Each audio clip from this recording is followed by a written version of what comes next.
Вы отправляетесь в зону проведения специальной военной операции. Мы все знаем, что слово «доброволец» обозначает, что человек сам по зову души, по зову своего сердца вышел защитить все свои ценности, ценности своего народа, своего государства. И мы горды этим, что перед нами каждую неделю, можно сказать, собираются вот такие патриоты нашей страны. Мы все желаем вам, чтобы вы все живыми и здоровыми вернулись к своим семьям. Ребят, удачи! Мы победим! Иншаллах. Ребят! Ахмад! Сила!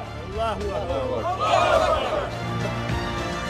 شيء ده جهاد دعوة شو كم وقت بيوم صوت سيداق وشخص وقت ولا بيسات بيت دوس لا سيداق لا صدق دعوة شخص صدال مولا ويقاملر وعرالو غازو داق اشتوالو شو سيقوم دوحة سيمخ دوحة سين لا لوش عرالو بيخل شو سياتا سنقول داخ وقتنا لا مولا قناع واسطة لداور وخصو لذا شيء تقول حالا نوحش شويو قدع وجه رسي بتشالقيو وندي شو عديش لريتيل دال مولا غاز وقتو دول شدو os Europir hamelliyor os büyüğülen dühaldı.